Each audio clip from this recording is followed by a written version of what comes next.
Welcome to Man Cove Wellbeing and the My Trauma, Your Trauma series with me, Owen Morgan. I want to share my trauma journey and that of others. We will also look at the world of trauma healing, support and research, including guests who specialise in helping those overcome their trauma.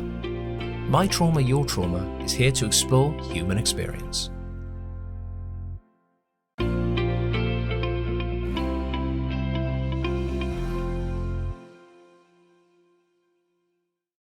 Welcome to Trauma Chat, where we invite on a guest to talk all things trauma. Please watch and listen with care.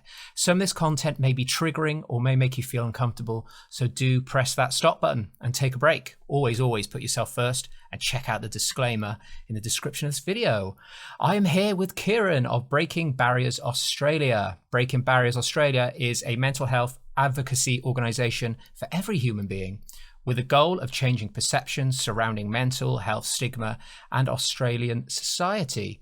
Check out their blogs and their awesome Instagram page. Honestly, the Instagram page is awesome. Go and check it out. It's brilliant. And it's some awesome videos with Kieran's amazing Australian accent. Love it. So welcome to the show, Kieran. How are you today? Hey, I'm doing great. Thanks, Owen. How are you going? Yeah, not too bad. How is, we're obviously at the moment, we're in the sort of worldwide pandemic stuff, aren't we? Which is crazy. So how is it in Australia for you over there with lockdown? What's the latest? We're actually doing not too bad at the moment. So we're actually moving restrictions going back to normal almost. So the government's just released a three-stage way back to normal. So we're actually in New South Wales, the state that I'm in, we've had no new cases so far, which is great. And, you know, I think it's kind of like the calm after the storm at the moment. People are starting to get a little bit more relaxed. Things are starting to get, you know, a little bit more chilled out because there was quite a lot of panic going on for a while.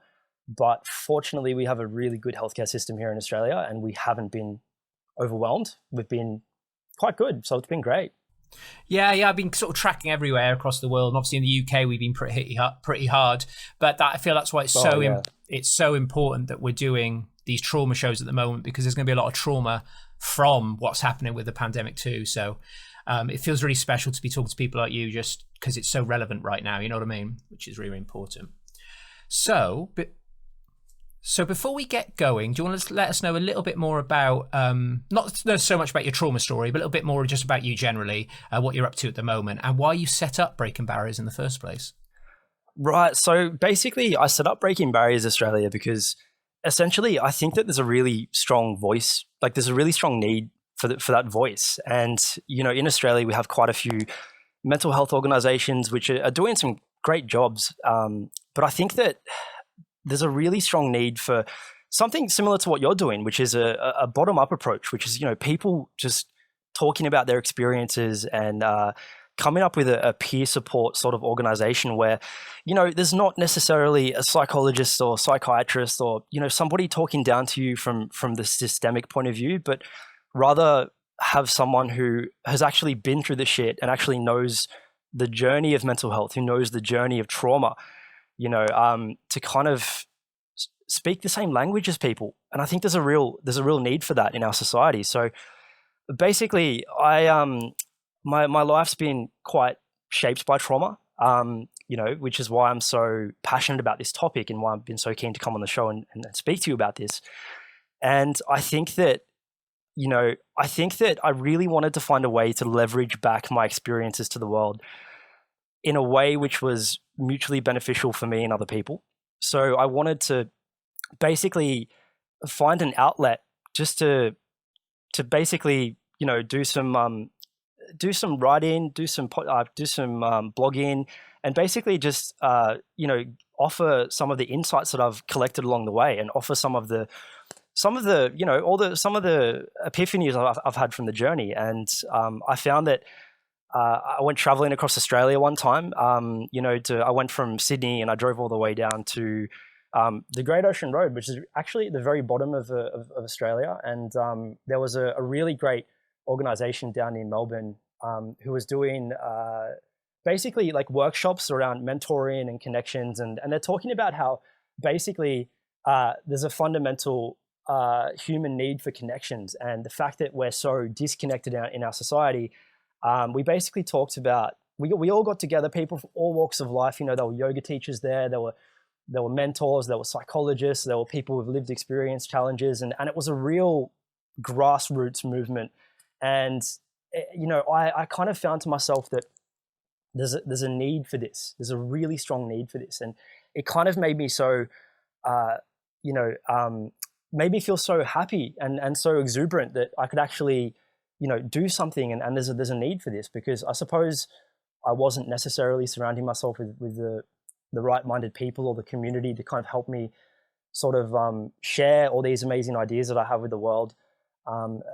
Except for my girlfriend, my partner has been absolutely incredible along my journey, and she's somebody who really understands the journey, and she's very empathetic and understanding, and she's the one who linked me up with them. So basically, before I had come across this amazing organization, this group, I kind of felt a little bit like a voice without an ear, kind of like an arrow without a target.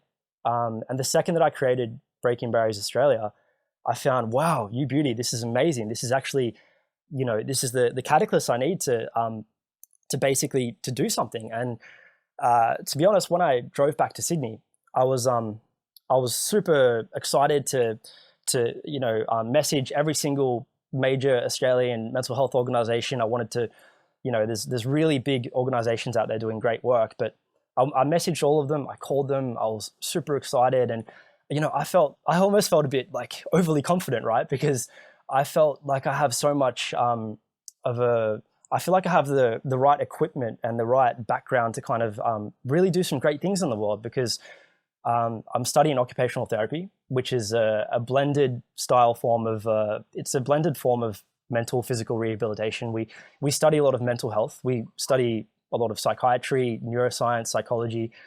So I'm about 4 years into that degree at the moment. And so I've got the academic background, I've got the lived experience background, and I thought, it was time to do something. And I messaged them, emailed them, and surprisingly, Owen, I didn't hear back from anyone. No emails back, no calls back. Basically called them and, had some receptionists just say, nope, nothing going, and just hung up the phone. And it was kind of a bit nerve-wracking. It was really unsettling for me, because I was so excited I had the drive, I had the determination to do something, but kind of got the cold shoulder, right? So basically I rather than being pissed off and angry at the world, I thought, you know what, screw that. I don't care about the system. I don't care if no one's accepting me. I'm going to start my own organization. So I jumped on Instagram and I said to myself, I'm going to make an organization if I can find a mental health one, if I can find a great name. And it turns out Breaking Barriers was free. It's a perfect name to underscore my mission.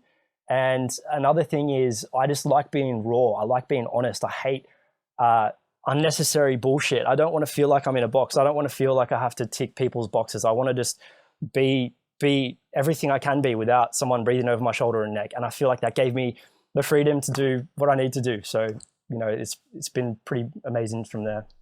Wow, thank you so much. That's amazing. And the degree that you're doing is just, I'm sure it's going to sort of just change your life, really. Just what you're going to learn is going to be mind blowing.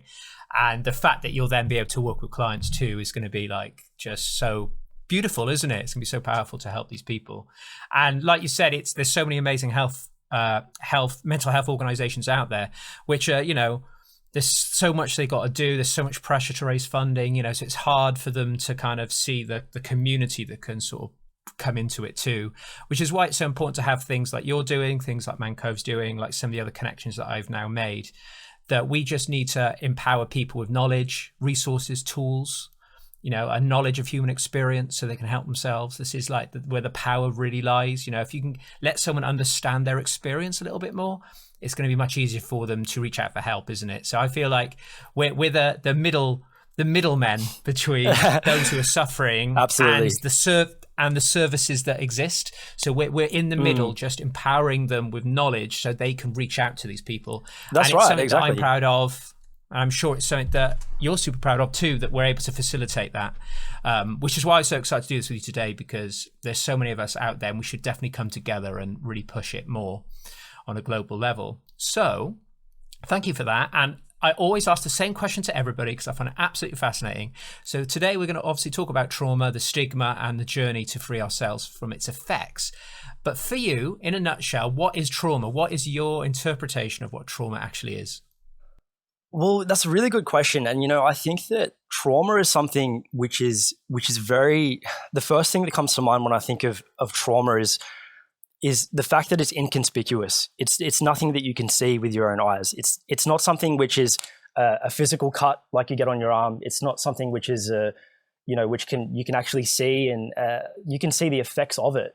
There's one time I did a post on Breaking Barriers where I said, mental health it's kind of like the wind. You can't see the wind, but you can feel it.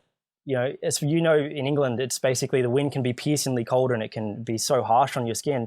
It's the same with mental illness and trauma. So even though you can't see it, it's basically like under the surface bubbling up. And trauma, I think, is something which is so fundamentally important to kind of grasp what we really understand trauma is. Because for me, I think trauma is it's like the imprint of a past set of memories. It's basically like a black lingering cloud, which kind of doesn't seem to go away. It's this ever persistent black cloud which is always over your head, and it seems to kind of, there might be days where it's a little bit more gray, maybe a little white, maybe you get a few days off, but then nonetheless it just comes back. And as we know from Bessel van der Kolk's book, The Body Keeps the Score, we know from a neurological point of view that there's a physical impact on the brain. There's a physical imprint. There's changes to one's nervous system when we experience trauma. And there's another thing I think about trauma, which is the fact that we say the word trauma as if it's static, right? As if it's trauma. It's a stationary word. It's a sedentary term. Whereas sometimes the English language can be so constricting. I think that trauma, you could even call it trauma in, because it's something we go through. It's persistent. It keeps going. It doesn't stop. So I think we're all going through this sense of trauma in because it's lingering and it's always around us. And for me, trauma is just something which just kind of sneaks up on you and always kind of comes back to you. You might be going through life and you might be thinking things are okay, and then kind of feels like you're getting a tap on the back of a shoulder, and it's kind of like, hey buddy, it's me, it's trauma, I'm back. And you're like, oh shit, and it's something you kind of have to really learn to live with. And if there's one thing I know about trauma, is that the more that you kind of have an aversion to it, the more that you kind of feel like you're apprehensive about it, the more it will control your life. So that's why, for me in particular, I feel like it's been such a massive journey of healing, of recovery, and that's why we call it heal in. As it's like it's pluralized. We're heal in. There's never a healed. So you've got, on one hand, you've got trauma in, and then on the other hand, you've got heal in. They're both synonymous. They both go together at the same time. They're two different sides of the same coin, two different wings of the same bird, and I just think that it's so important to find that counterbalance of knowing that, yes, this is something that I've become succumbed to. This is something I feel a bit subdued in, but it doesn't mean that that's even though you might feel you're in a rough ocean of trauma, it doesn't mean you have to drown in it, because there is ways, mechanisms, strategies that we can do to really, snap us into the present moment, to kind of really overcome that. And I think I can really testify to the fact that healing is possible. I'm not coming from the standpoint that I am healed, but it's healing. Like, healing is possible. It's more than possible, and that's why I'm so keen to be here and to share my story, so I can help your viewers with maybe a bit of strategies that I can offer to them. Yeah, thank you so much. And I love that concept of trauma healing in. I kind of never heard that before. That's such a cool way to do it. So thank you for sharing that. I might take that on a little bit. That's really, really cool. And also, like you said, I feel like we're always healing, aren't we? We're kind of all the way from when we're born to when we pass. It's kind of like things will happen to us, so many lush things, joyful things, but also some other traumas will come our way, losing loved ones, that kind of stuff. And there'll be more healing to do from that. So we're always going to be on this beautiful kind of self-discovery healing journey, aren't we? It's important to see it that way. And like we've always said on these shows before, if anybody's not heard this, you know, a lot of the people I've spoken to think about trauma as something that completely overwhelms your body and mind, something that your body and mind can't cope with. And what you're feeling today, that trauma is your body's response is still there. Your body is still stuck in its response to the overwhelm in the first place. And sometimes it's not the actual event, it's what your body did because of the event. And that's what's kind of tripping you up today. But I don't want to go into too much detail about trauma generally, because I could talk about it probably for 12 hours. So let's not do that. So I have to say, from meeting you and chatting to you here today, I don't pick up on an energy or a body language to suggest that you have trauma within you at this time, which is really fascinating because I always pick up on it. So I'm really, when I say looking forward to it, that sounds weird, but it's an opportunity now for you to tell us a little bit more about your suffering with trauma, the events, and how you've moved forward from it. We will talk more in detail on other questions too, but I'm really intrigued to find out what happened to you and then what you've done since, because you give off a very untraumatized nervous system vibe. So you've obviously done something good along the way. So funny. I love it. That's so funny the way you phrase that, especially about the body language, because I mean, isn't it funny, because we can come across people in society, you know, maybe perhaps someone on the bus next to you, and that person could have gone through some unimaginable trauma. You know, in Sydney we've got a lot of refugees in Australia, and people who fled war-torn countries, and people who have experienced the most unimaginable traumas. And you know, it kind of goes to show that we naturally seem to kind of see the surface, really. And I think behind the surface of the skin is a really kind of deep book, because everyone's kind of has their own story, and everyone kind of, you know, there are books to read, really, if someone's willing to share that story with you. And I'm more than happy to be an open book with you, because it's funny you mentioned you can see me you know, from this online sort of spectrum,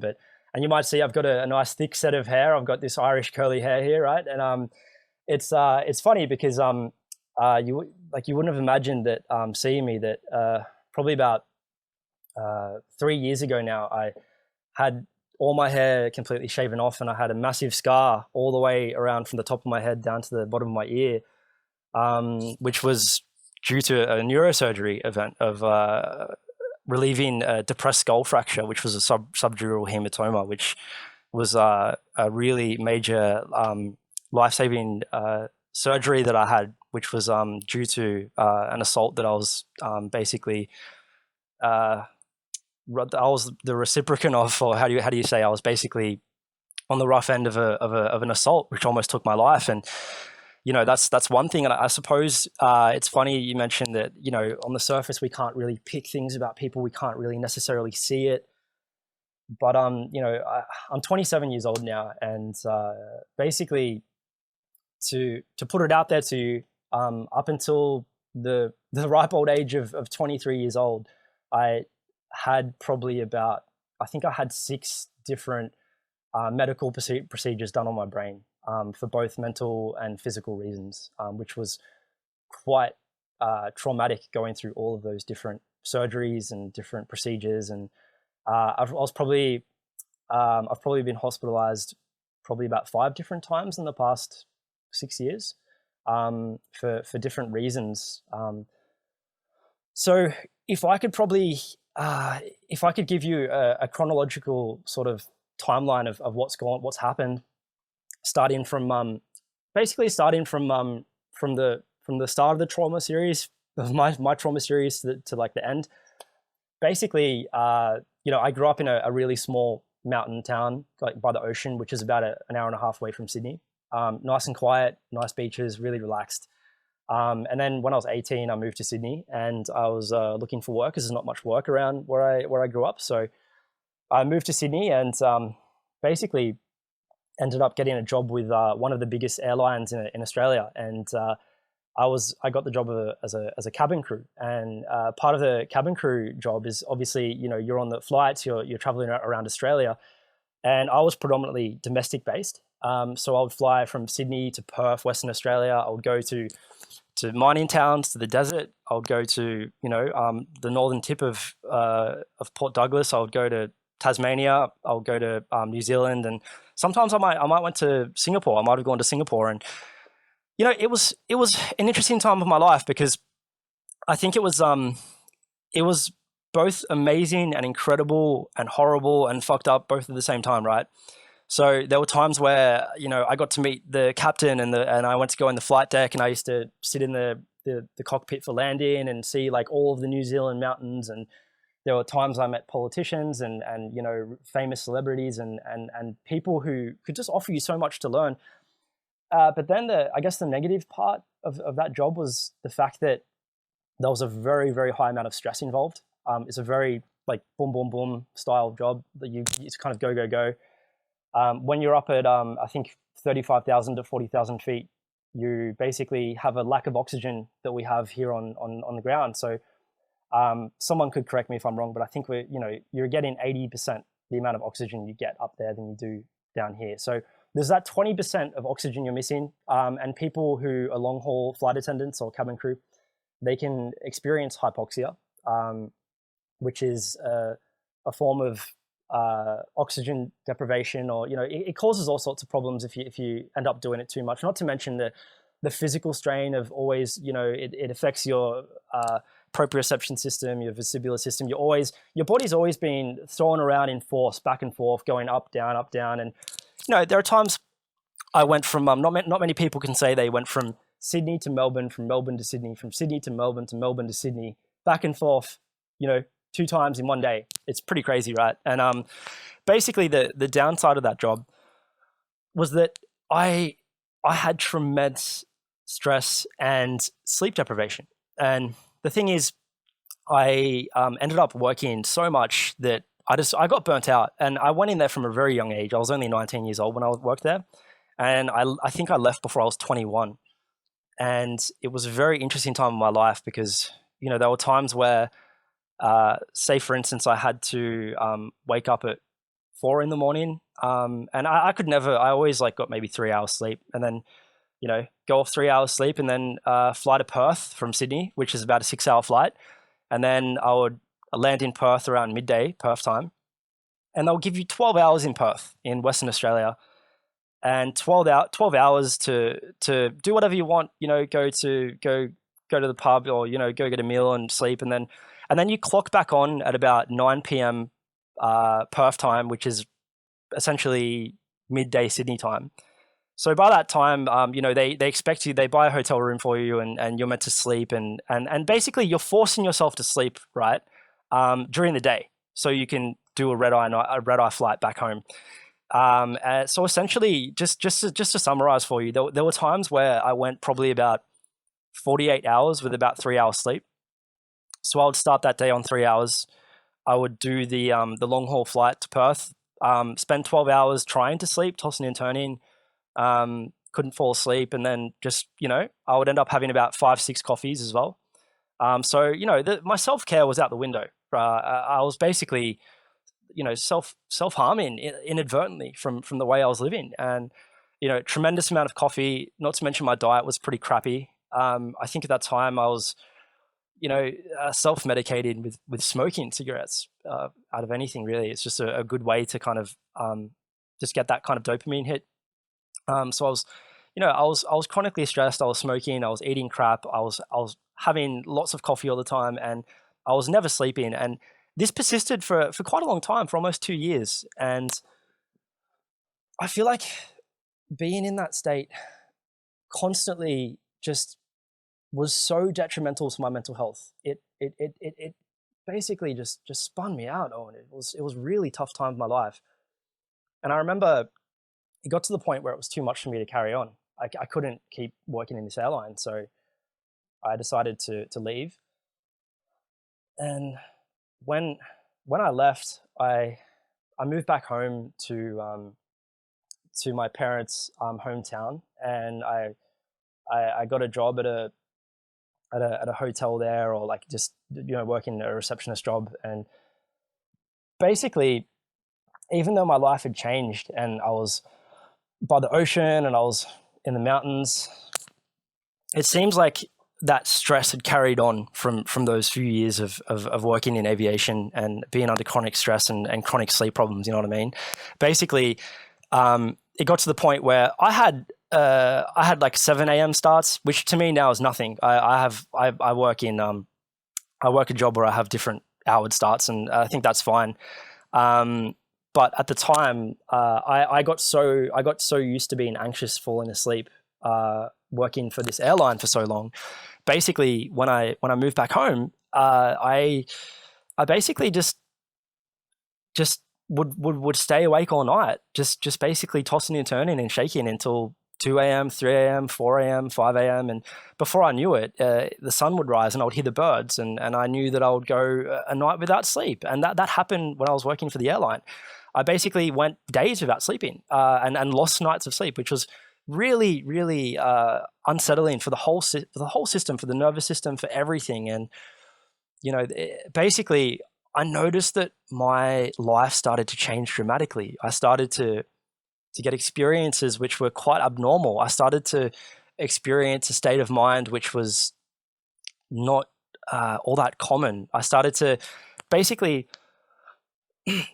Owen, I started to experience lots of different altered states of consciousness, which at the start was kind of really interesting, because I was like, wow, it's so interesting to see something from a different point of view, or the way I see something's different, or it's really hard to describe. But basically, I obviously wasn't taking any drugs. I was totally organically normal, just like no drugs at all. But basically, just started to get a lot of euphoria, a lot of happiness and joy, and I started to feel like, it almost felt like I've always been into nature, but I was spending a lot of time in nature and climbing mountains and connecting, going to the ocean and surfing and climbing mountains. And it seems like the more I was doing that, the more I was just getting so drawn into this world, which was just so miraculous. And before I knew it, it just kind of it actually sounds quite great, because almost sounds like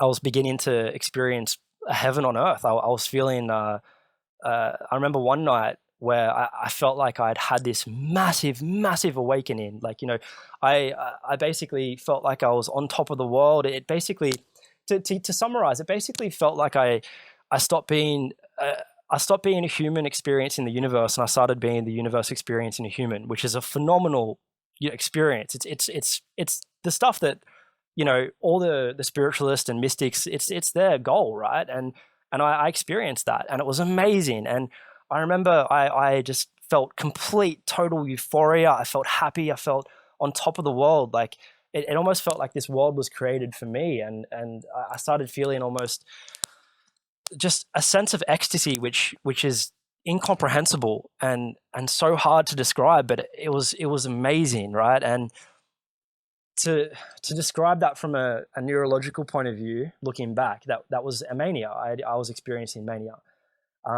because I had gone so long without sleep, and I remember leading up to that for a few days, I wasn't sleeping at all, and I was really pushing the limits of my mind, and I was really wasn't really living a healthy lifestyle. And then basically things started to speed up and speed up and speed up. And to be honest, it almost feels like I had taken a psychedelic drug, to be honest, because all of a sudden, life went from being totally organic and normal to being something very mystical, very enlightening, very just really just miraculous. And I feel like I really basked in that. I really felt so happy and joyful, and I felt I just felt so much bliss. But basically, the thing is, from my human mind, basically my brain had experienced such a high, such an amount of ecstasy, and almost feeling like you're the chosen one, so to speak.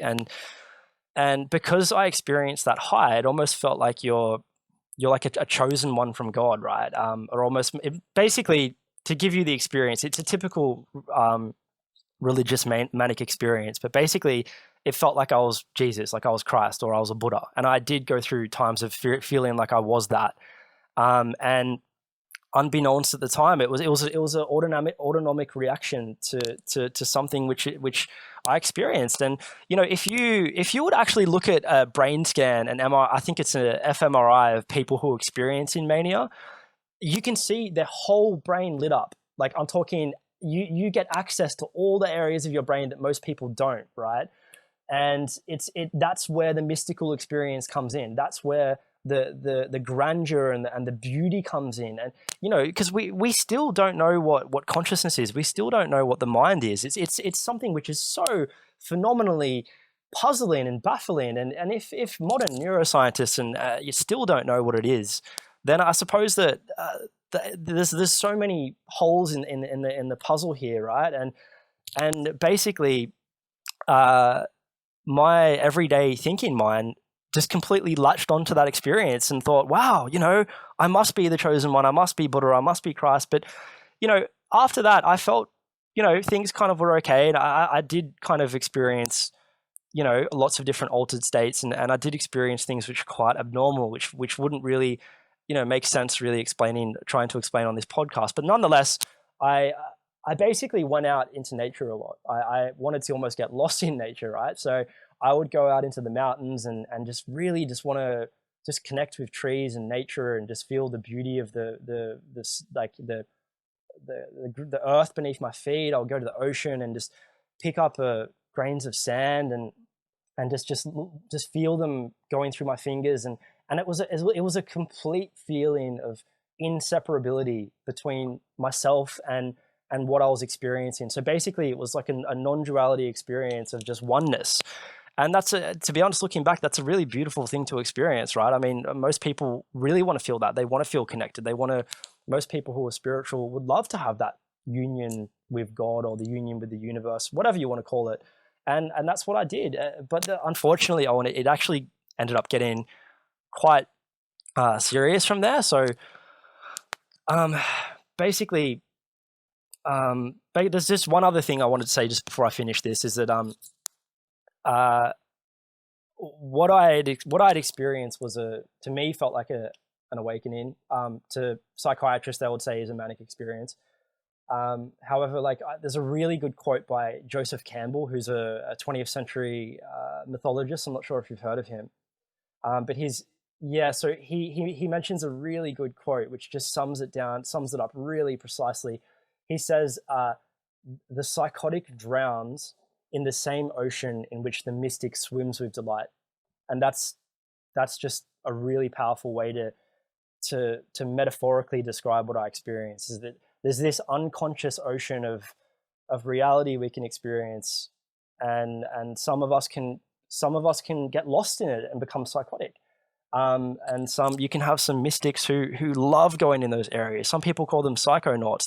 They love to experience the altered states, right? So basically, after I'd had this grand awakening and felt really connected to everything, things started to get a bit hazy and a bit foggy, and I started just not really making sense, and it feels like basically my mind started running a course of its own. It started to, basically there were times where I felt like it was like a broken record. I felt like I was saying things which wasn't making sense, and I basically just to be honest, it felt like I really lost my free will. That's what psychosis is. I felt like I just became, I was succumbed to a mind which ran its own course, is basically the best way to summarize it. And I don't expect all of your followers to understand this experience. I don't expect this to be integral with many people. I'm sure people who have experienced psychosis would really mesh with what I'm saying, but that's what I mean, Owen. When you ask me about trauma, it's not this one big thing that happens. It's a really long stretch of most people that go through a trauma, it's a story. It's something which plays out like a play, and that's for me. That's what happened for me. It wasn't this one big event. It was a 3-month-long event. This was phenomenally a phenomenally long spectrum of suffering that I went through.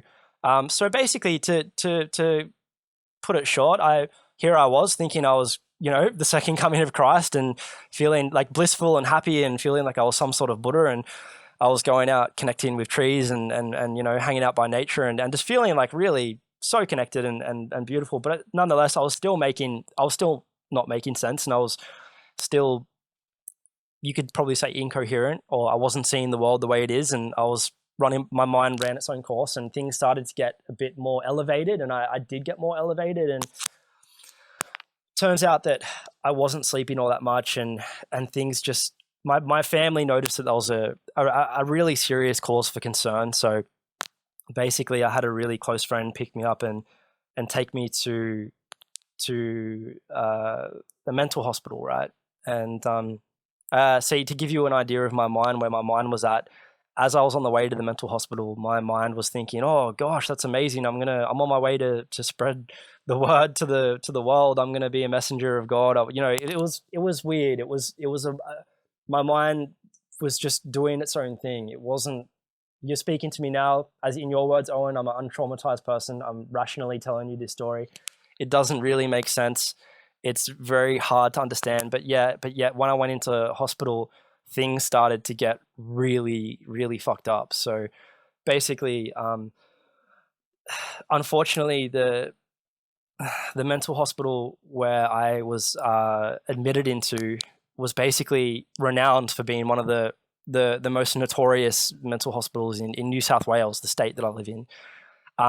Because the area that I was living in, with my parents, it's got a lot of it's got a very large low socioeconomic area. It's got a lot of drug abuse. It's got a lot of crime, a lot of self-harm and suicides. Unfortunately, it's just, you kind of see the worst of society in that area. And here I was, somebody who was experiencing what to me seemed like a really beautiful awakening spiritual experience, turn mania, turn kind of psychosis. And I was put into a mental hospital, and up until then, everything started feeling, it was really, it felt like a very pure experience in my eyes. Like, it wasn't too bad. It obviously needed to be addressed, but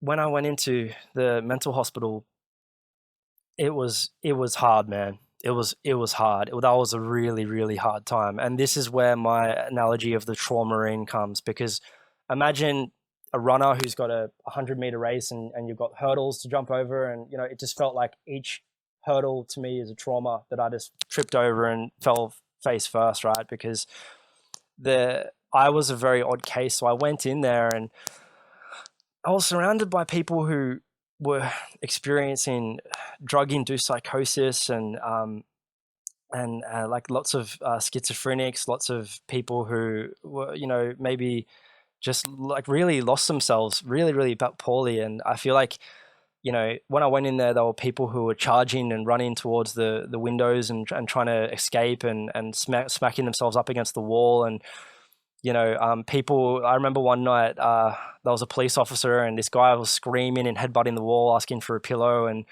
And the police came in, and, they call it a mental hospital, but basically it's prison. It's a prison. Like, you're locked up against your will. It's a prison with a hospital flavor to it, right?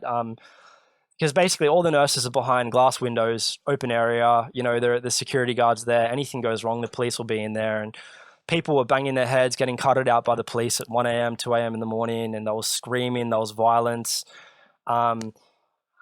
Unfortunately, I was put on a drug trial of many different drugs, which for people who were experiencing psychosis, it usually brings them down, or people who experience in mania, it usually brings them down. But for me, when I was given these drugs, it made me a million times worse. I had an adverse reaction to these drugs. There are times where I foamed in the mouth. Like, there are times where I fainted.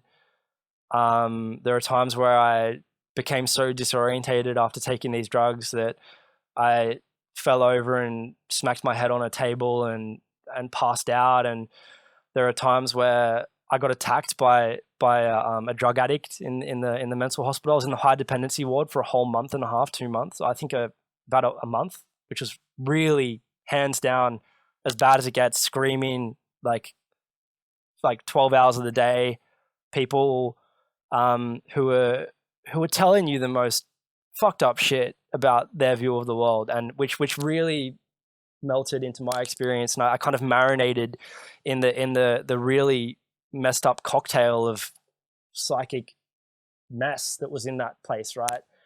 And essentially, you know, I remember I was you know, attacked by a drug addict who thought I was, you know, he looked at me and says, "Oh yeah, you think you're holy, you think you're Christ or whatever," and he wasn't making sense, and he tackled me over a lounge and kind of yeah, just basically attacked me and started laying into me. And then I remember one time I felt like basically my mania and psychosis was already really bad. It was already a chronic experience. However, it got so much worse after taking all the medications. I remember one time I had a medication and it made me feel like my body just had such a bad reaction to it, and I started screaming and yelling, and I started just really spinning. And I remember one time there was the head unit nursing manager there, and I told you this place is quite rough. I mean, Australia has a fantastic, phenomenal healthcare system, but there's holes in the system. There's really pretty messed up stuff that goes on. And I remember I yelled at this guy and screamed at him, and I just pointed my finger at him and started yelling at him. And this guy, he's a big unit, by the way. He's a really big guy, you know, 50-year-old man, big burly guy.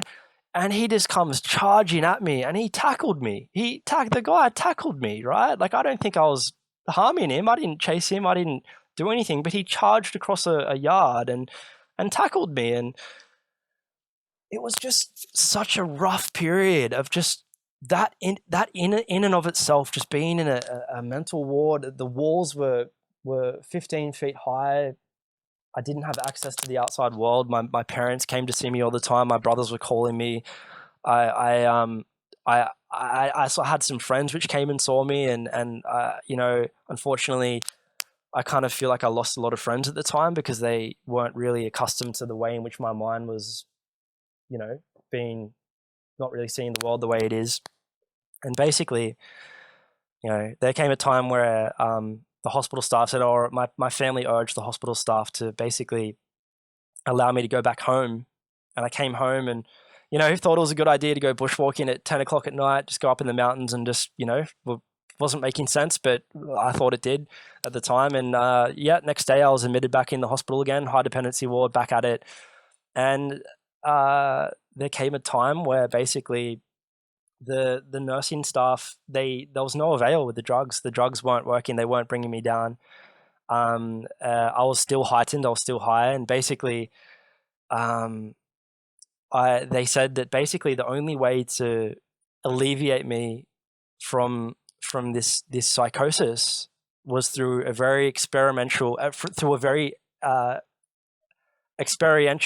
method, which has quite some stigma attached to it.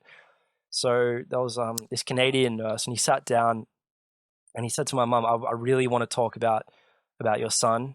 My mum repeated this story, and he said that, look, there's a lot of stigma attached to this, and there's a really bad flavor that comes with it, but I think I know what we can do to help your son.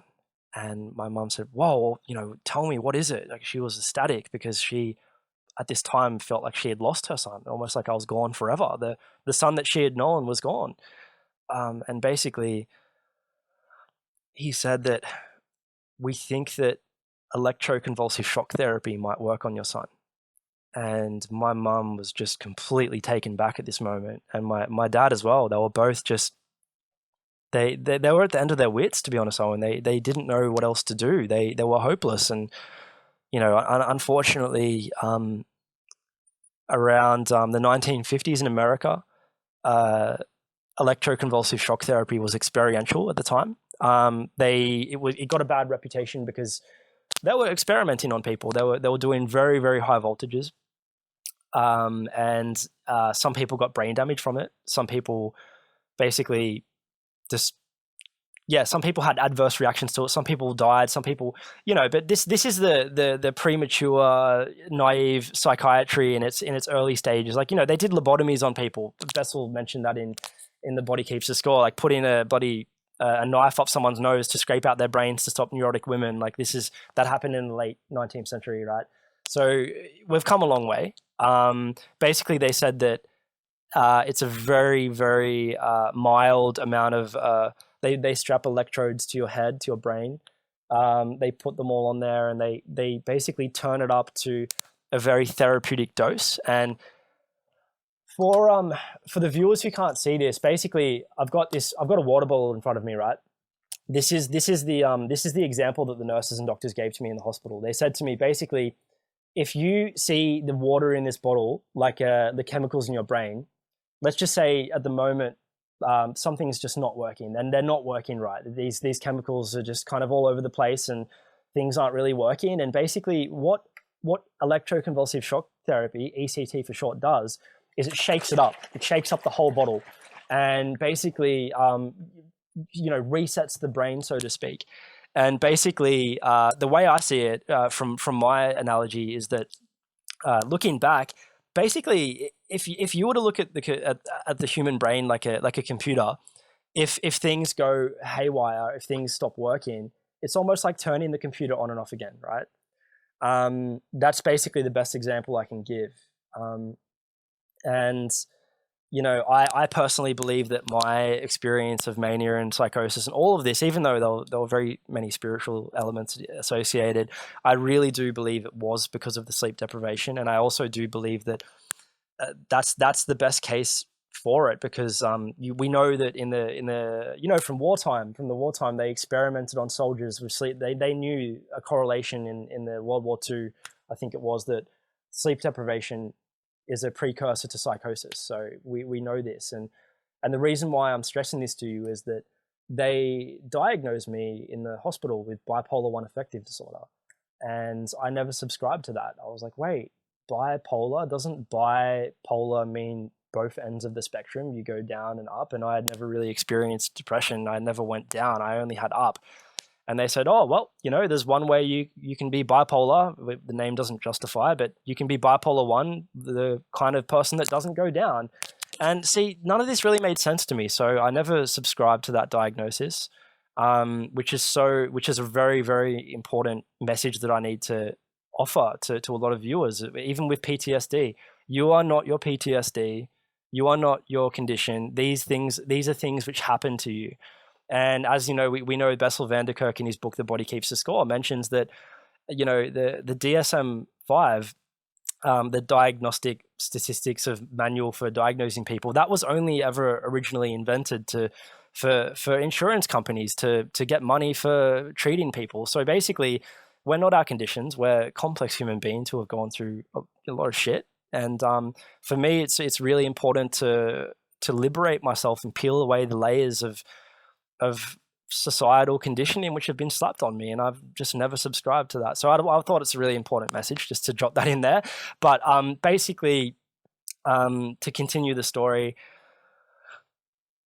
basically, I went through the ECT. It was that in itself was a very traumatic experience. So I was laying down and had all these different electrodes strapped to my brain, and they would put me out under anesthetic. I'll be completely knocked out for it. And they would basically run electricity through my brain. And I would wake up with a massive headache and get some juice and lollies or whatever, and basically not be able to move really for about half an hour, and just wake up with a really, really grand headache, not being able to move, and just feeling really lethargic and really crappy for the whole day. And at the time, I was on really suppressive drugs as well. So I was on a cocktail of drugs as well. So I didn't have the exuberant personality that you see in front of you today. I was a little bit more like a zombie. And we had one session, and by the way, we had to do a video conference with the local court system to do this, and we had to basically had to have local administrators from the local council have a video conference to justify this with like a lawyer and members of the hospital. They had to justify to the state why this is necessary. Apparently, in cases with people with bipolar, it's very, very, very extremely rare that you have to go through ECT. ECT is quite common for people with severe depression, people with I think it's called catatonic depression. I've got the word wrong. Very severe depression.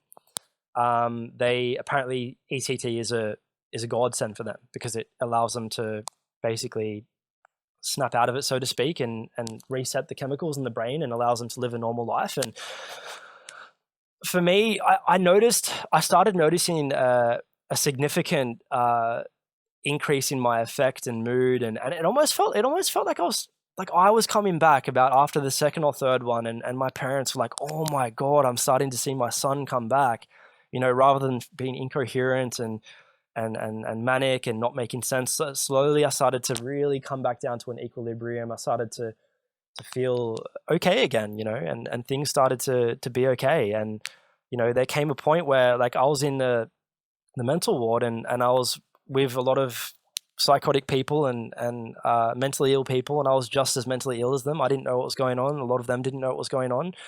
However, as I started to come out of these big ECT treatments, there came a point where I started to snap out of it, and I started to become rational again.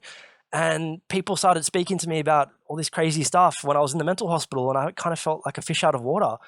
After the third session, I was kind of like, wow, I don't belong here. What am I doing here? And basically, essentially, Owen, one important thing I forgot to mention is that I don't expect anyone to understand this. However, going through psychosis almost feels like the best way to describe it is it almost feels as though you've entered a dream, because when we go to sleep and dream, we end up in circumstances that are beyond our control, and unless we are able to lucid dream, which some people can control their dreams, but most of us just have a dream. You might have a dragon in front of you. You might be seeing your ex-girlfriend. You might be having a fantasy of some sort. You might be doing whatever. But in that dream, even though it's a collection of maybe you and your desires or your wants or needs or intellect or your memories, it's a cocktail of your whole psychic experience that gets manifested in a dream. You're not in control of it. You're just watching it, really, when you're asleep. And that's probably the best way to describe psychosis, is that you enter this state where it's like you're in a dream. You feel like you're just in this dream state. You're watching it because consciousness is what watches this whole spectrum of experience. And I was watching this mind do things which wasn't part of my will, part of my control. And the reason why I'm describing this to you is to give you an understanding of what it was like for me to kind of come out of that and come back to an equilibrium and come back to my mind. So essentially, by the third session, I started to become rational again. I started to come out of it. I started to become me again, and things started to get much better. And I started to even have day leave from the mental hospital. They allowed me out for the first time, and I looked up at a tree and I was like, oh my God, it's a tree. I'm so happy to see trees again. And, finally go have a coffee at a cafe. And my mum was just such an amazing human being during this time. She was with me throughout the whole experience. She's just, if it wasn't for her and my dad, they were, I had some amazing support from them. They were with me the whole time. And they were so relieved to see that I was starting to be back in the picture. I was there's hope here, right? There's lots of hope, and I feel like that's just that's what I experienced, and basically it was a bit unfortunate at the time because I was being reassessed by a psychiatrist on a daily basis, and even though by the third session I was okay, I personally feel like I was better by the third session. They said, nope, can't risk it. I think you still will be good after another one. And imagine that. Imagine consciously going in to a ECT where they strap electrodes to your brain, and even though you feel like you don't need it, you still have to undergo that. You can't object to it. You have to go through it. Whereas when I went under the first session, I was really out of it. I imagined myself by a metaphor of Christ as they put the thorns over his head. I thought I was being crucified, because to me the electrodes represented, Christ being crucified, and because I was experiencing a religious mania, and this was a way to fix it. So there was some really, juxtaposed imagery going on there. But towards the third session, I was fine, and then the fourth session, I went through that again, the fifth session, and then before I knew it, I was I was back. I was back home, and to be honest, it felt like after the whole experience, it was the calm after the storm. I kind of felt like, wow, this is what it's like to be normal, and what the fuck did I just experience? What did I just go through? You know, it honestly feels like I had entered a really, really nasty, fucked up, twisted nightmare slash best dream of my life slash confusion. It was incredibly wacky. But I came back, and I immediately got back on with my life, and you know, I was seeing, how's this? I was seeing an occupational therapist saw me when I was in hospital, and I was like, wow, what do you do? And she was basically like a psychiatrist assistant, and she was helping me with medications, helping me, you know, what am I doing for a job? What am I doing here and there? And I would see her in the community mental health team after that. And she was dealing with a lot of medication type stuff, but you know, I was kind of like, wait, what's an OT? What does an occupational therapist do? And she told me, and I was like, interesting. I think I might try and study that. So it's funny. I used that as a way to enter into OT, into occupational therapy, and I kind of was a bit of a rat bag in school. I wasn't really the best student. I was a bit unruly. I was a bit like didn't really like school, and I went to a really private Catholic high school, which I didn't really agree with the politics of it, and how strict and regimented they were. And I basically was very rebellious at school. So I got a really crappy mark, and my final school mark, I got only 51 or 52. So I decided to go back to university and redo my high school equivalent, and I ended up getting, I think, almost over 80 or 85 or something like that. I studied nursing science and basically got the mark to get back into occupational therapy, and I've been in occupational therapy for the past 4 years. After all that experience, I guess rather than getting caught up in the experience like this, I'm going to start talking about how I went on from there. You know, I basically, rather than being defined by the experience, I decided to move on. I decided to basically just move on with life in a way that served my best interests, and that, to me, that was things like reconnecting with my friends. Dating was important. You know, I knew I have this brain and this intelligence, and I really wanted to do something about it. So I leveraged all that energy into studying, and I've been studying ever since. And that's the story for you, Owen. It's a long one. I know it's pretty complex, but that's where I'm at. That's what happened. Yeah. Wow, thank you so much for sharing with us today. I feel like I've been on a bit of a journey with you there as I was listening, because I'm very visual, you see. That's how I take in information. So I felt like I was visualizing some stuff you're going through. And yeah, I've never interviewed somebody actually with that kind of story. So thank you so much for sharing that. And I don't feel like I'm in the right place to really comment too much on that experience. I can't even imagine, really. But what a few things that I picked up on, if I could just ask you about it, is they say that a big part of the sleeping journey is to process what you experience in that day. So the conversations you have, what you learn, you have to be able to process that. And I guess it's your subconscious doing that. So when you're asleep, your consciousness is offline. Your subconsciousness is processing all your experiences like a computer, putting it all onto different files, putting the files away. So you can use some of those files in the future. If you've learned from something, that's how we learn. And healing takes place when we're asleep. So our body tissues heal from exercise as we're sleeping. So I guess what may have been happening for you, I'm not too sure how this works, but because you weren't processing anything from the day, I guess over time, you weren't processing anything. So your subconscious and consciousness kind of merged together. So you were like living out what your dreams would have been, dreams being a kind of a version of your processing. Your dreams are a weird ass way of processing your experiences through narrative.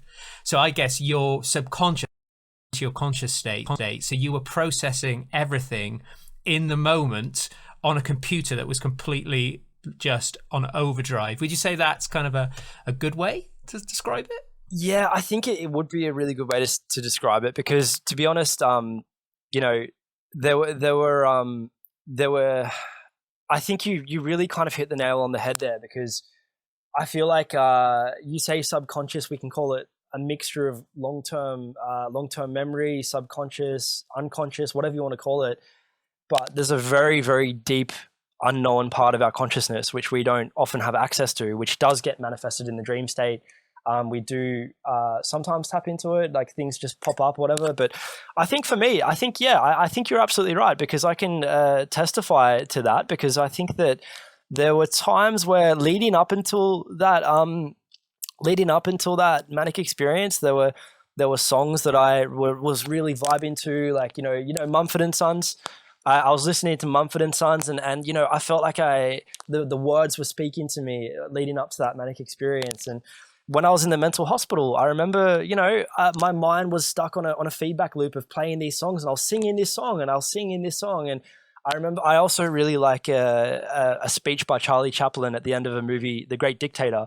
And he talks about, collective consciousness and humanity, and where we can be with science and technology and humanity coming together. And I love that speech. It's just amazing. There's a really good take on YouTube about, I can actually repeat it off by heart because I know it so well. And when I was in hospital, I started repeating that speech, and I started speaking it and writing it down. And I remember the start of his speech is, "I'm sorry, I don't want to be an emperor. I don't want to rule or conquer anything." He said, "I would like to help everyone if possible, like Jew, Gentile, black man, white.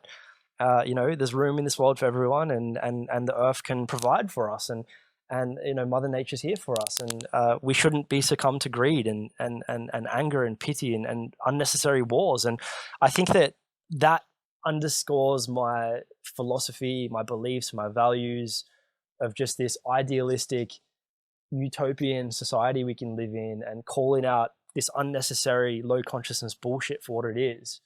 And I love this speech so much that it bottled up to the surface. I put so much energy and so much passion into it. It bottled up to the surface. When I was in the mental hospital, I started writing it down and writing it down and writing it down. And I started speaking it and going over it and over it. And these songs. So the songs I was listening to, the speeches I loved, all these different faculties of my environment that I processed.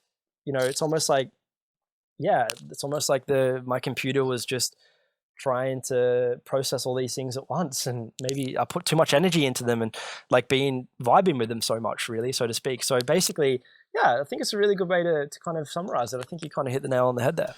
Yeah, thank you so much. That kind of expands more on, kind of what I was saying there. And I always think, like, imagine if you actually had to live your dreams, Dreams can be beautiful and also messed up. Yeah. But imagine actually being asked for a day to go and live in there in your fully conscious state. It's terrifying, really. And it's so interesting that you talked about mental hospitals too, because me and my partner talk about this a lot, and she worked in one for a while, and it was, quite the experience to see, these human beings who kind of, from a polyvagal perspective of being safe and social in your nervous system, fight and flight or shut down, everybody in that hospital, I'd imagine on some level, is either in fight and flight constantly, absolutely, to a high degree, absolutely, or in complete shutdown, normally because of the meds. The only way out for those people is to access a safe and social, soothing and connected state within their body. Without that, there is no healing. Mate, you're preaching to the choir. Yeah. And they say that healing, you can't heal if you're not in a safe and social nervous system state.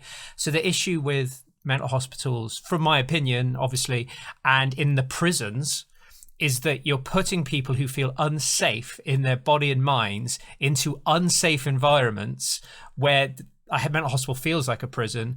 There is no way they're going to be able to heal if they do not have safe connections, safe environment. And that's what makes me so sad about, I know they're doing their best and that's where they have to put them, but if you're putting someone who's in fight and flight around 10 other people in fight and flight, there is no neuroception in the world, nervous system wise, that is ever going to, you need to put that person in a room full of safe and social human beings so they can vibe off it on a neuro level. So yeah, what's your thoughts on the kind of nervous system polyvagal aspect to this? I think that, yeah, absolutely. I'm so big on the fact of how important our environments are for us, really, because basically, if I said to my parents, looking back, I said to them, if you would just let me run out into the mountains, and just get lost and just connect with trees, I would have, it would have naturally kind of uh, eased up on its own accord, really. And I think that basically when I went into the mental hospital, uh, I got a million times worse when I was mixed with the drugs, mixed with very, very sick people, very, very mentally sick people. I had people telling me all sorts of things. I had people telling me, your veins are made of computers, your veins are made of like electrical cords and stuff like that. I had people telling me that you should eat grass, and we, some of us did. We put grass in our cups of water and we're drinking it because they were saying it can heal the DNA. I remember one time I was laying on the lawn and sun gazing and feeling like I was entering into some parallel dimension. Like there were so many things which were happening, which were just so damaging and so harsh, and the environment was so hostile. And the thing is, even from a neurological point of view, people really need to realize just how naturally empathetic we are as humans. Empathetic, not meaning that, I feel sorry for you. Empathetic is more of an unconscious reaction. Most of us don't really realize it because we have what's called mirror neurons in our brain. So I can see you, if I'll physically be with you, they call it, I think they call it brain cooping or brain syncing, where they've shown that people who are vibing on the same wavelength, their brain synapses on the fMRI, their brain's doing the same thing. It's like they're having a dance with each other, right? And I like to feel right now you and I are really on the same wavelength, and we've got the same vibe, so to speak, as like people might say. But from a neurological point of view, it's an empathetic reaction to mirror neurons going on in the brain. And the reason being is because we're very, very highly, highly advanced human beings with these enormous and incredible cerebral cortexes, which have evolved over millions of years. I think the modern human's been around for a million years, and we had to, in the cave, if I were to be in the cave with you, Owen, right now, and we had a fire in the back, and you look at me, and we walk out towards like the sunlight of the cave, and you give me this really gnarly look. You give me this really like, I'm gonna bash you up, mate. Like I'm gonna chop off your leg, or I'm gonna like throw you off that cliff because I want your woman, or I want to hunt this saber-toothed tiger or whatever. The second you give me that gnarly look, I'll start to replicate that in my brain. And that's the thing. We evolved for so long because we were dependent on these facial expressions for survival, right? So that's why when someone's at work, and the boss gives them a really nasty look, they respond to that so immensely as if it's life or death. That's why a look can send people into fight or flight. People really need to realize just how fundamentally vast and incomprehensible our brains are. So basically, on the other note with that, is that when you go into a mental hospital, I personally believe that I picked up on their energy and their vibes, and whether you look at that from a scientific point of view or a metaphysical point of view, I was flowing with their consciousness, and I ended up just being succumbed and subdued in a really incoherent psychotic mess, and my psychosis was very different to other people in the hospitals as well. So I was experiencing religious grandeur and delusions of grandeur, thinking I was Christ, thinking I could bless people, feeling like I was a Buddha.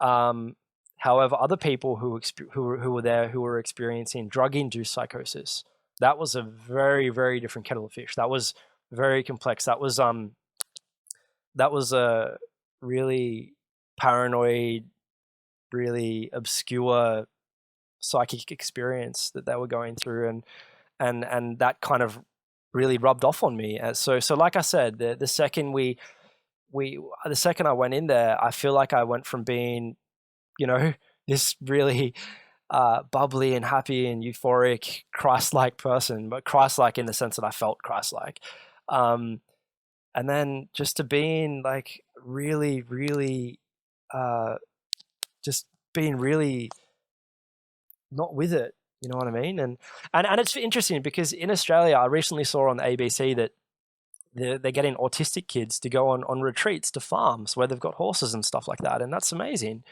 I mean, imagine if we lived in a world where we could, someone offers up their farm for someone who's going through a really bad experience, and we sit down and camp and have a fire and let people run around and let people burn off that energy. I know I've worked with lots of autistic kids, and I know that they need to burn off a lot of energy. And I think a big open farm with lots of trees and sunshine, and I think that's great because you need to match their energy. Really, you don't put uh,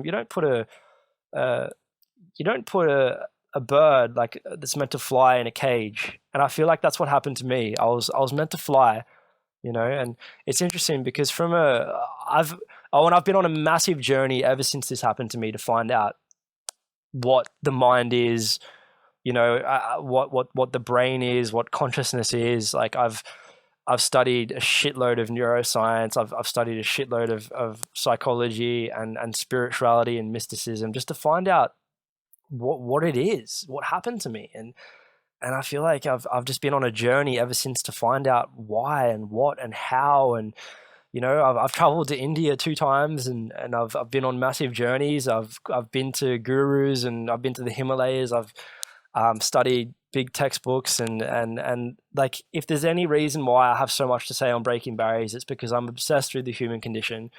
I'm obsessed with the mind. I love people. I see through bullshit.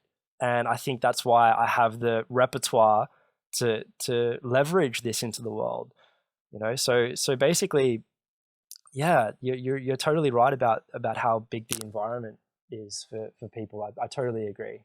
It's massive. Yeah, thanks so much. And it just keeps making me think of all of those amazing chapters in Bezel's books. Just talking about what we're talking about today, and from what I've read and what I found really interesting, just came to me while you were talking about that, was that they say that when you're in fight and flight, your cognitive function isn't quite where it needs to be because your body thinks it needs to run away from a lion or something or fight back. So cognitively it goes slightly offline while you're focusing with the primal instinct. And then because they would often say that, the story follows state. So whatever state your nervous system is feeding your brain, and you make meaning out of that. So your story is based off how you're feeling on a state level. So so many people would think, with their, if they have problems with relationships, why doesn't she like me? Why is she doing this? You've got all of these stories like she hates me. It's because I'm this. It's because you're not in a safe and social state. So you're just making up these stories based on being in fight and flight. And I guess at the highest level of psychosis and psychiatry and all that kind of world is that the story that's following that state of fight and flight is so warped and so not true that you're believing in what your thoughts are telling you, and thoughts aren't fact, they come and go. And I guess you get stuck in this kind of cycle of being stuck, what they say, stuck down the ladder in fight and flight or shutdown.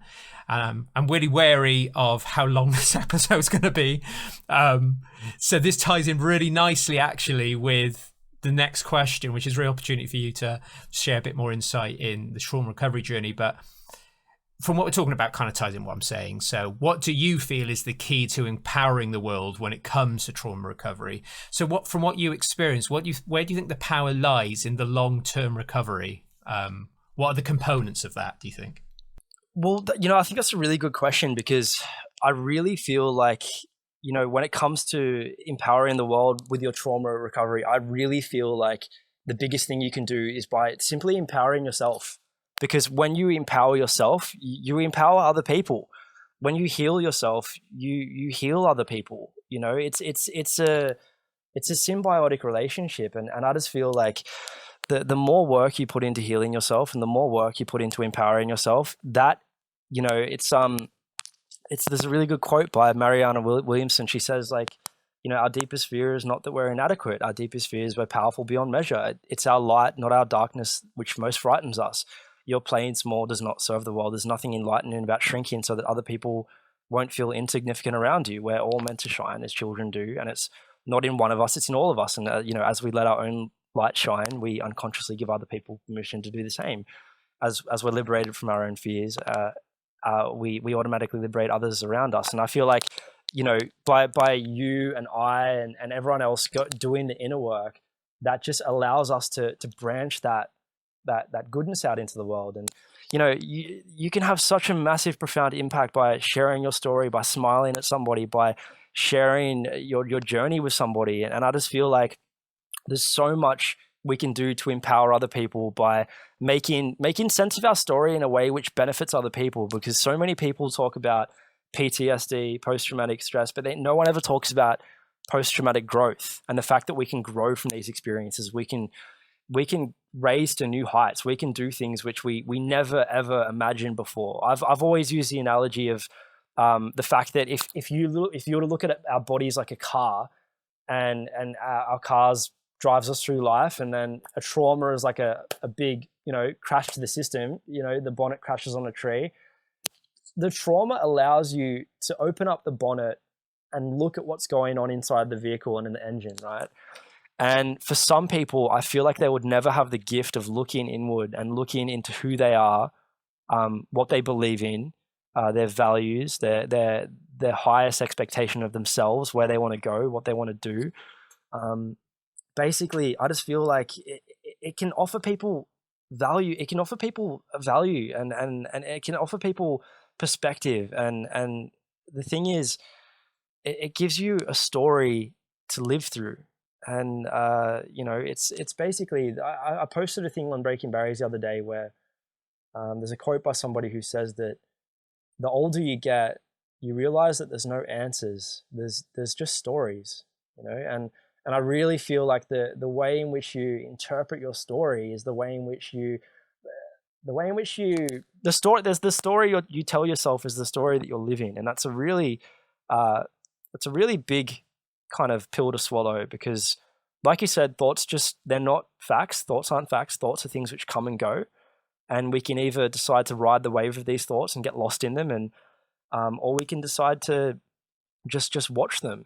And I think that's just so important, that you know, just to know that we have a story, and make sense of that story, and speak to people about it, and speak to. I'm really, really big on psychotherapy, on psychology, seeing a good psychologist who can help you overcome the muddle that we're in, which trauma can kind of create. And I think that for me in particular, I had such an obscure version of the world after I experienced trauma, especially the head injury that I had. And I had such an obscure way of seeing the world, and it was one of which was like paranoia.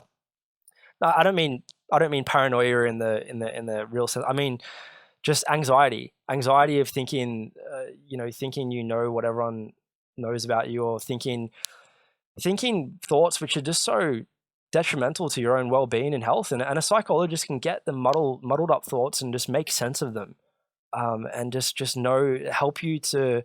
But the thing is, I think it's really important to find a good psychologist who you can really mesh with, and somebody who you really feel comfortable with, someone who can help you, just get out of the ditch and walk alongside you. Like you're doing the walk, you're doing the walking, you're doing the work, but they're helping you. And the thing is, Owen, I would not be here today if I hadn't done all of this work, and if I hadn't have gone to the effort of doing all this inner work and all this just self work, and I think just self-love and really helping empower myself so I can empower other people. That's probably the best message I can give. Yeah, I think that's amazing. And it kind of, so you picked up on there about, so many, therapists you mesh with and stuff. It's, through all the projects I've done over the years, I've seen time and time again that, healing happens when you're in safe and social. For that to happen, you need a space to be held for you. The person that is there to support you in your own healing. It's not they're healing you. It's you already have the resources within you to heal. You just need somebody who is safe, who's going to hold a space to hear you, see you, give you a voice so you can heal within their presence. And that's why sometimes even the modality that you reach out to help with is on some level can sometimes be irrelevant. It's that person being able to therapeutically and humanly hold a space for you and to see you without triggering their own stuff. So they're just there for you 100%. And I know for a lot of the projects I've run in the past with people with fibromyalgia, is that when we help those people, we had 5 different modalities to help 5 different people with fibro, and all 5 modalities were completely different, but all of them either saw a marked improvement or healed completely. And it came down to the person, the human being that was supporting them on their journey rather than the modality itself. And it absolutely blew my mind to know that humans can help other humans heal just by being human and connected in the process. Absolutely. And it blew my mind. So as we sort of wrap up our conversation here today, what would be a few short key insights from you, from what you do? So firstly, I would love to know what your day looks like now after everything you've been through. What does life look like? Do you meditate? What do you do to keep your nervous system in check? What's your vibe? What's your thing? That's a really good question, because I think the most important thing you can do to really pull yourself out of a model and especially keep yourself present is do anything which helps you to be grounded. And I think that's particularly important right now during the quarantine and lockdown, because just a routine is so fundamentally important. I think that for the past 30 days, I think almost 29, 30 days, I've done 30 minutes every single morning of yoga. I use the app Down Dog Yoga. They had a free trial and I've recently paid for that.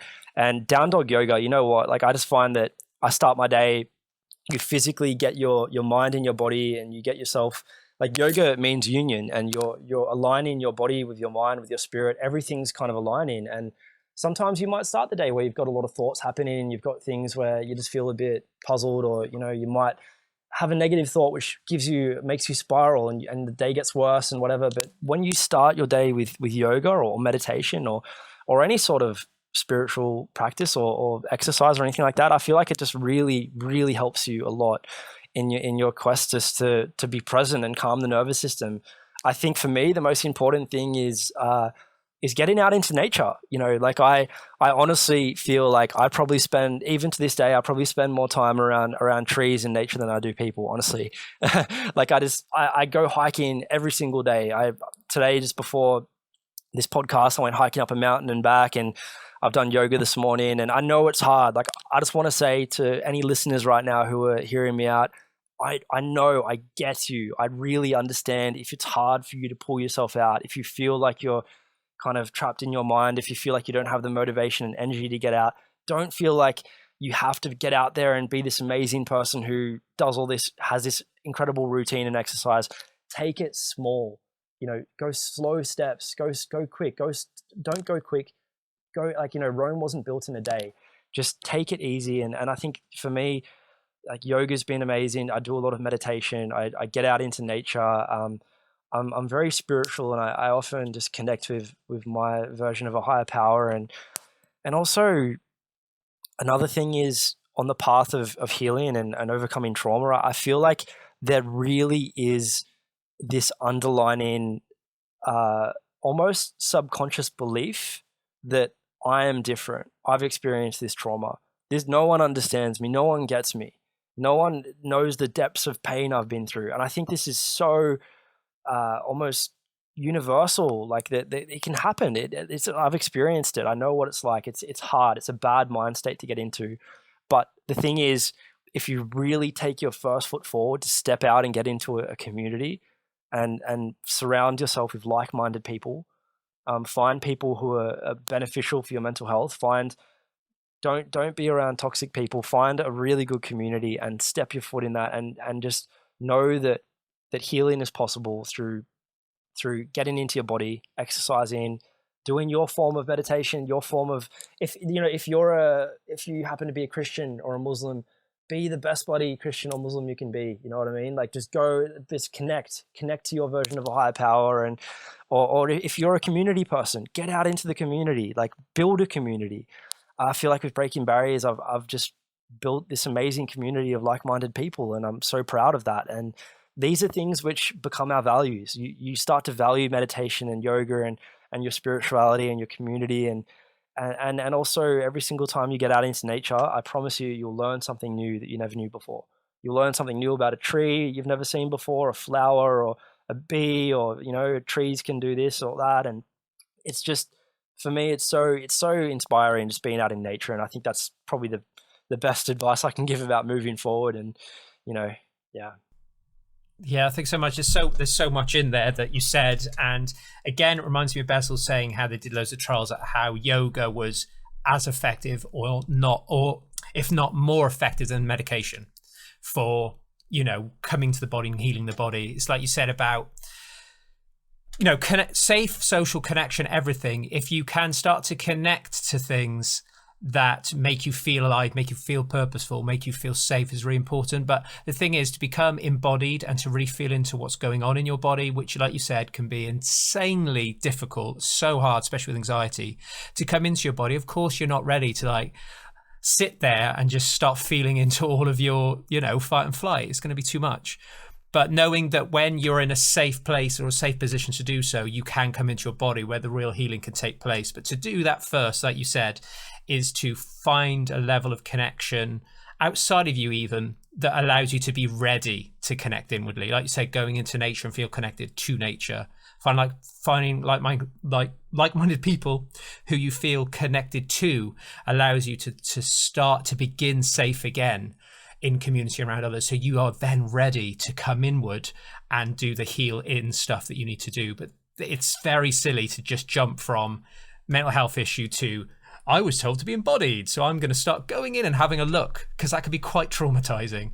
So look at what makes you feel safe, because without safety, you're not going to heal. So some of the stuff you said there is just so epic, because that's that. And I just wanted to share one nugget that I used at the beginning of my journey, because I had loads of different therapies and stuff.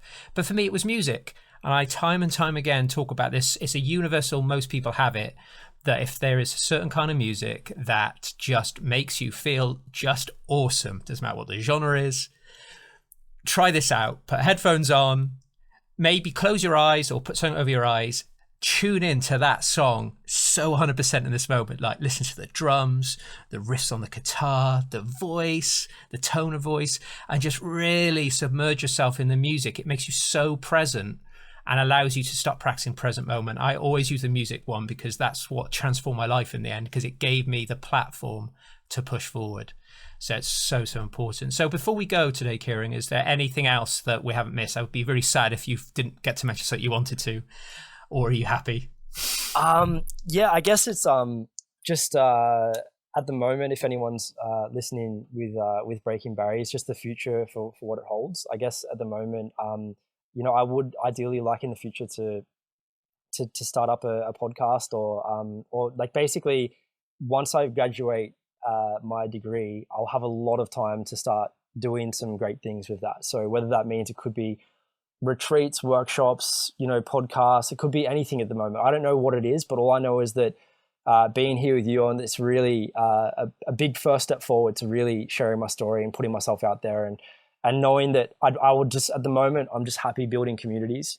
There's no rush to do anything more major. However, in the future, for anyone who happens to be listening, I'm more than happy to really just build some great communities and really start doing things, whether it's public speaking, podcasting, workshops, events, retreats, whatever it is. The seed's being planted, so to speak. Yeah, it's amazing. I just encourage people to come and check out, especially Instagram stuff. Come and give them a follow. All the links will be in the description anyway. But what you're doing is amazing. It's so aligned with what I'm doing. We're about to do episode 10 of our talk show, and I've got like 8 amazing dudes coming on, and we're just gonna, all previous guests, all doing their own version of the same mission. And men's health obviously is something I'm passionate about, and you are, but obviously women too. Everybody's involved in this. But I think there's some real power in men like us, like you said, who wouldn't be doing this if it wasn't for our trauma in the first place. I never like to look at my trauma as something that I'm always going to be regretful of. It's happened, and I find that, especially if, like me, when abusers a child, childminders and stuff, that abuse has allowed me to learn what real love is. It's allowed me to probably love even more than somebody who hadn't been abused. That's a real positive to come from that. That's human beautiful. Connection is more so important. And yeah, I'm really excited to see how you get on with your degree and everything. But obviously we're going to work together loads anyway. But yeah, all the ideas you've got for breaking barriers is going to be so awesome. And all of us, even though we have, our own stories, are coming from the same place. And that's where the real power lies. And that's why I just love hanging out with people like you who totally get this stuff. Obviously, we still want to have a laugh too. We're not just going to be talking about this. I was listening to you go, God, I'd just like to go for a run with this guy. Let's go for a run, go and have a something to eat or whatever and just have a laugh as well. We're not like 100%, personal development all day. So we are real people too. We're not just super into this stuff. But I just want to thank you so much for coming on today. And my next question was, what does the future hold? You've already done that. So. There we go. So ticked it off. So that says that. So where can people, obviously you've got the Instagram, but where else can people find you? Or is most of your action on Insta? Yeah, to be honest, most of the action's on Insta. I post on it quite frequently, and mainly Instagram. I've got a Facebook page up, Breaking Barriers Australia. We did me and a mate of mine did a homelessness documentary. We posted on YouTube. So Facebook, YouTube, Instagram, but mainly Instagram's the biggest sort of platform that I use at the moment, and most people that I have following me. So that's where you can hit me up, and love anyone just to swing me a message and just drop by, and yeah, that'll be fantastic. Awesome, cool. Yeah, like I said, I'll put all the links in the description anyway, and we'll do more stuff on the trauma show anyway. We have a magazine show which has different segments, so it'd be awesome to get you involved in that too. Just because, this is a men's health movement on our side, so I just want to make sure I get as many men involved as possible. Sounds perfect. So thank you so much, Kieran, for today. This has been, I normally say really fascinating, but honestly, it's been powerful, insightful, moving, and I've never done an interview like it. So thank you for bringing this into my universe spectrum. No worries. So that brings our episode to a close, and we've covered how people can get hold of you. So thanks, everybody. We will be back next time with another interview. I've got quite a lot booked in, so I can't tell you who it's going to be yet, but some amazing stuff on the way. And if you listen to this, head over to YouTube right now, because we've got our episode 10, which has got all the previous guests we've had, well, most of them, and it's going to be the most fun, epic thing ever. And I'm hoping Kieran can join us for that too. So it's going to be a good time. So thanks, everybody, for watching. Please stay safe at the moment with the pandemic, and, look after your loved ones, because we need to stay connected, even more than normal at the moment. So thanks for watching, and we'll see you next time.